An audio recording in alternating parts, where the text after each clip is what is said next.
Welcome back to EPIC38. My name is Zoroy. I'm of course joined by the wonderful Tao. We've now got our, I would say second PvP, but first PvP. We'll gloss over that. We'll Sure. say This will be Molten versus ForJumy. So once again, we saw ForJumy earlier completely decimate Figaro. But given it's a PvP mirror match and Molten has been known to cause upsets in the past, as the dark horse, we could see an upset here. But ForJumy is such a good player. We've got to just wait and see. he is the favourite for Jumi here. Absolutely. Yeah, I mean, we did just see an upset between Seb and Roscoe. So who knows? We might see another. But then again, I think the MMR discrepancy between ForJumy and Molten is much higher than that between Ross and Seb. Ross and Seb were very closely matched. So it looks like ForJumy and Molten are just doing their map vetoes now. We'll get into it when ready. Yep. Would you expect any major surprises when it comes to map vetoes, or is it just it's PvP? Who cares anyway? It's just going to be a mirror match. It depends again from what I know in PvP in the modern day. Since the new patch, it depends on which players like doing one base expands on maps with ramps to the natural. Yep. Tends to be sort of how the vetoes go, particularly at tournaments like this. Maybe not the top level. Yeah. So we'll definitely see what happens there. I don't know what either of these players' preferences are in that regard, to be honest. So I understand that the quote-unquote standard is to go for a one-gate fast expand on the low ground, like we saw Risky doing in that series. I'll be interested to see if either player goes for a one-base type play with a two-gate expand on the two-gate on the high ground. I think Molten definitely has these kinds of builds in him. Yes, he does, especially if he feels like he's not favoured. He might have to try something. Yes, which could be what we see here. Sometimes I do wonder if the cheese and the spicy builds comes out of a place of insecurity for these players. But for Molten, I think that's just who he is. I think that is just his style. He loves to cause the chaotic games to catch people unaware. And if we're being, that's probably Molten's best chance to win as well. Yes, that's definitely what I would expect to see here. Absolutely. Okay, so it looks like ForJumy is actually in lobby, so hoping to get an invite soon. Oh yeah, it looks like we have a link to a lobby there. There it is. Entering lobby. And this is on Babylon. So again, we see that ramp going into the natural, so it sort of lends itself into that one gate fast expand on the low ground, like you said. Okay, we are both ready. Players are ready, and the countdown will start imminently. Okay. So yeah, I'll be perfect. I don't know too much about ForJumy. I don't know his style. I don't know if he is a cheesy player. I don't know if he is a more sort of standard player. I couldn't tell you. So against Figaro, we just saw like straight up clean standard play. It was Stargate into Twilight. Oracle's just sneaking out bits of damage here and there that slowed into an unstoppable attack in the mid game with Templar Archives and a fourth base. In fact, in one of those games, we saw ForJumy go for that Stargate with the Fleet Beacon. 3 Stargates, ready to go to that late game, but it was unnecessary in the end. He just managed to snowball too much value out of the early game. So, countdown is now finished. We're now in the loading screen. Screen, Zero. Yeah, that was a Freudian slip if I right had one. Screaming happens a lot at LAN, particularly with CSGO players. It does, yeah. We're a more gentle folk, though, in the Starcraft community. All right, let's introduce the players then. Spawning in the top left as the green Protoss player for K10, it is ForJumy.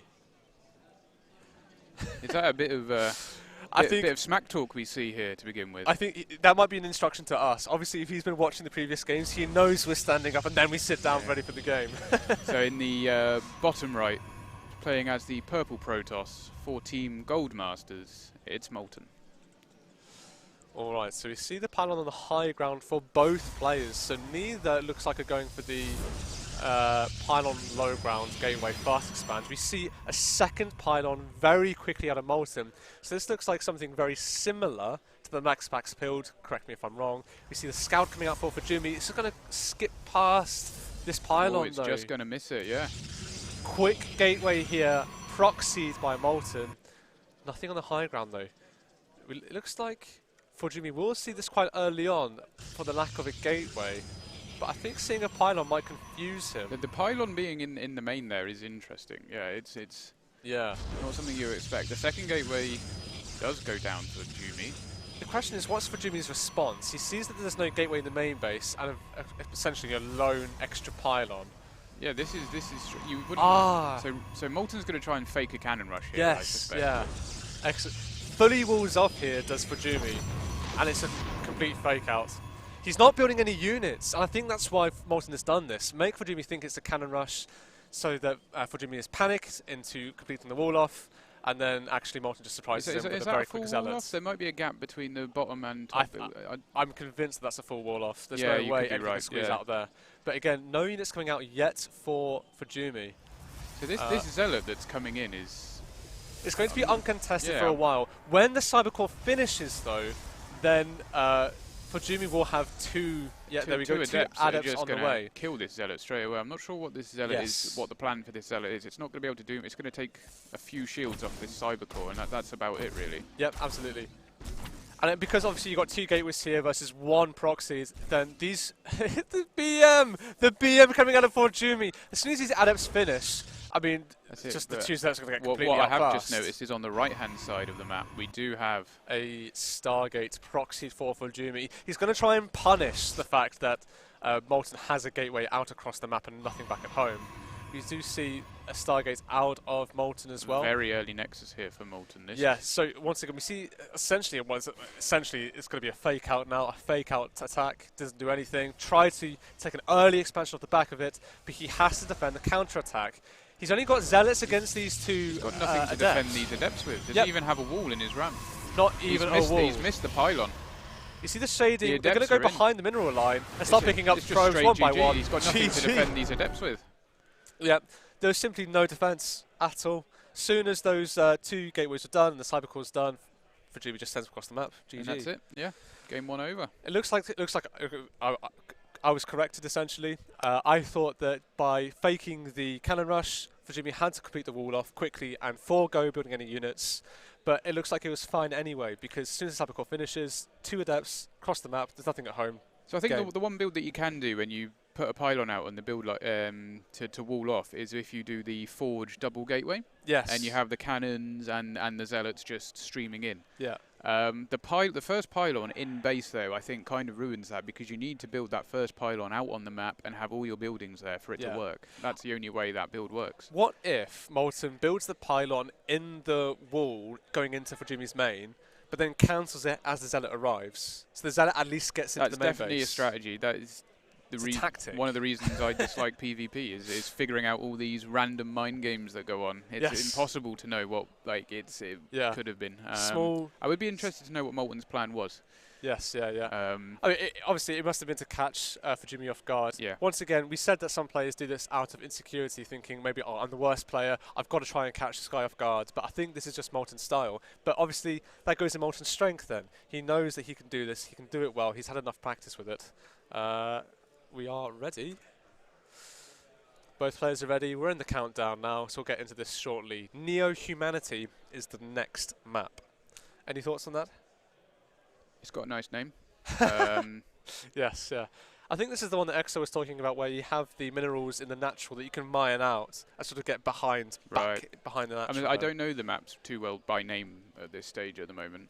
They're all relatively new to me. Yeah, that's no problem. If I'm honest, I don't think that this secret backdoor natural is going to come into effect. Maybe in PvZ. I wouldn't imagine seeing it in PvP.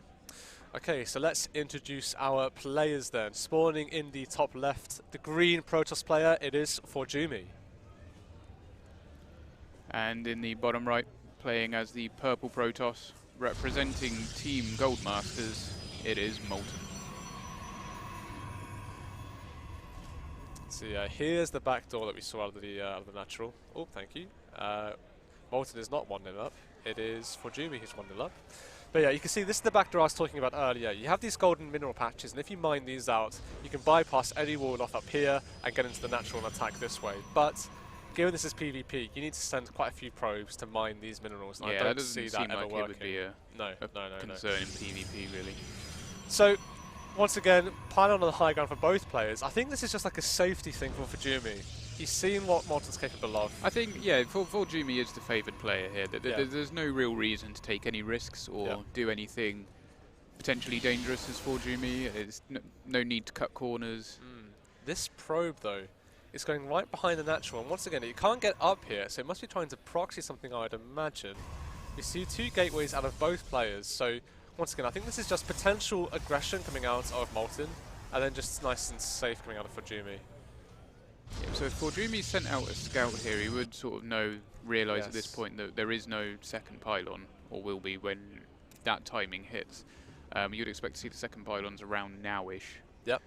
And we see it proxied here. Oh, no, sorry, it's not proxied at all. I was convinced this probe was going to build it. So what's that probe doing then? That's he was very clicking it. There it goes. Okay. They're building another pylon. Okay. Yeah. I was fully expecting that second pylon to be up here, but you know, I think this is smart out of Molten because this probe's going to come in. It's going to see 2 pylons in the main base, so ForJumy has no reason to suspect a 3rd pylon being out there on the map. Correct. Yeah. That's. In fact, he doesn't even go far enough to see the. Yeah, he's not even interested. He doesn't care. No, not at all. Not at all. But it looks like Molten's just going to leave that pylon there for now. And he's going to Stargate. Okay, so it's all coming together now. We see both players going for 2 adepts, which is fairly standard. With this pylon, ForJumy looks like he's going to try and go for that low ground expansion. But Molten wanting to do some quick damage here with this proxy Stargate. ForJumy going for his own in the main base, nice and safe. I'll be very interested to see what the first Stargate unit will be for either player. So Molten's almost certainly going to do a Oracle. If it's anything else takes too long to ramp up. He's going to eventually see it. Look at this probe. He's going all the way across the map. Very diligent scouting here for ForJumy, leaving no stone unturned. Well, we are approaching the proxy location, and he does see it. He sees it. So he knows what's coming. He can prepare. Yep. There's already a battery in the main base going down mines. You see an extra pylon in the main base. The adepts do get in. Yeah, these adepts are in. If I can move this camera, we can see them slowly picking off probes one by one. Looks like 5 are going to go down. 6 potentially? No, the battery just finishes. Up. 5 probes going down is a lot. Yep. However, this is nice damage here for the issue with this now though is that since Molten was focusing on that, he hasn't built anything out of his Stargate. Just the first unit now is halfway done, and that Stargate has been completed for a long time. Also, once his adepts break in, there's nothing here to defend. Molten is forced to build 2 more pylons to complete the wall lock, so quite expensive here for Molten, but it's better than these adepts getting in and just wreaking havoc on the probe line. ForJumy knows what's coming here. He's building a Phoenix, which shuts down the Oracles pretty hard. Absolutely. But also bear in mind, with this shield battery, I don't think the Oracle even does much, but with the Phoenix... you need 2 Oracles at this point. Yeah. But I mean, there's one already out, but I mean, with the Phoenix, it's just going to get completely shut down. The Phoenix can just walk over to the Stargate, relatively safe. Yep. We see ForJumy's own Oracle coming in, and it's going to focus down the shield battery, but 2 Stalkers have walked in trying to defend it, and it looks like the Oracle does get shooed away.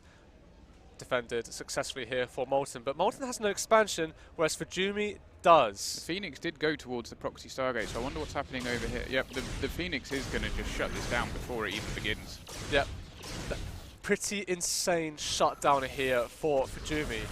The problem here for Molten is that, once again, ForJumy is just so far ahead. He's got more army, he's got essentially a higher economy by having that second base. And he even chases down the Stalkers. The slow zone gets that Stalker killed. The abduct from the Phoenix picks up this Stalker. That's going to die as well. ForJumy just finding bits here and there to once again snowball this into a big lead. Absolutely, yeah. Molten is in a bit of trouble now. He is going to have to find a lot of damage with these Oracles. He got 5 workers earlier with the Adepts, which you would not expect from a player of Jumy's caliber. He is picking off a couple probes, but again, I don't think it's enough. 4 probes is nice, but this Phoenix is just going to come in, pick off this Oracle at the very, very least, and try and chase down this other one.